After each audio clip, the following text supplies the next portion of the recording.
Assalamualaikum warahmatullahi wabarakatuh. Perkenalkan, nama saya Dini Ardiani, saya dari kelas 10A DKV. Saya di sini ingin memperjelaskan materi tentang sistem bilangan yang di dalamnya berisi tentang gerbang logika. Itu ada pengertian gerbang logika, gerbang logika OR, gerbang logika AND, dan gerbang logika NOR. Pertama, saya akan memperjelaskan tentang gerbang logika. Gerbang logika adalah sebuah blok, sirkuit, atau rangkaian dasar digital yang berfungsi mengolah data setiap masukan data dan keluaran. Dan yang kedua, saya ingin menjelaskan tentang gerbang logika OR.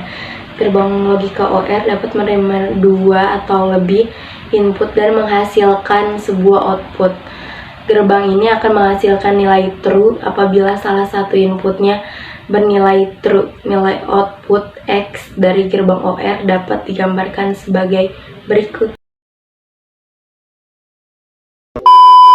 Dan yang ketiga, saya di sini ingin menjelaskan tentang gerbang logika AND.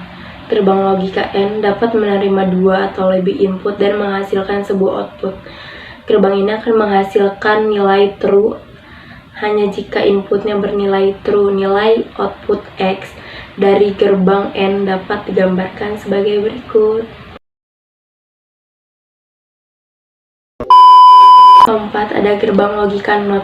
Gerbang logika NOT atau inverter hanya menerima 1 input data menghasilkan sebuah output.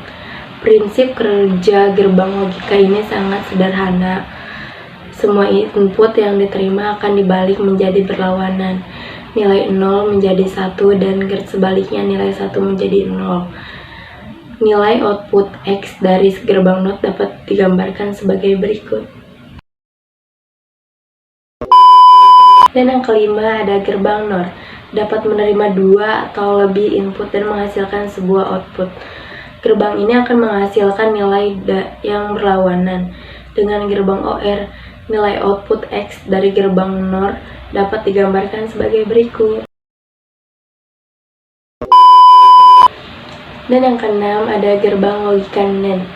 Dapat menerima 2 atau lebih input dan menghasilkan sebuah output. Gerbang ini akan menghasilkan nilai yang berlawanan dengan gerbang AND. Nilai output X dari gerbang NAND ini dapat digambarkan sebagai berikut. Dan yang ketujuh, ada gerbang logika CORE. Dapat menerima 2 atau lebih input dan menghasilkan sebuah output. Gerbang ini akan menghasilkan nilai true apabila nilai input yang dimasukkan memiliki nilai yang berbeda.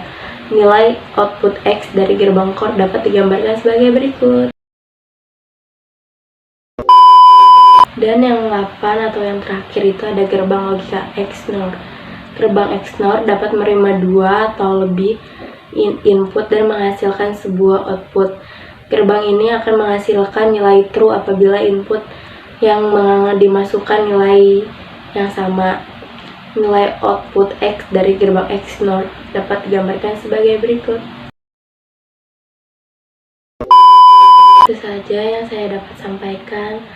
Mohon lebihnya kurang maaf. Wabillahi taufiq wal hidayah. Wassalamualaikum warahmatullahi wabarakatuh. Terima kasih.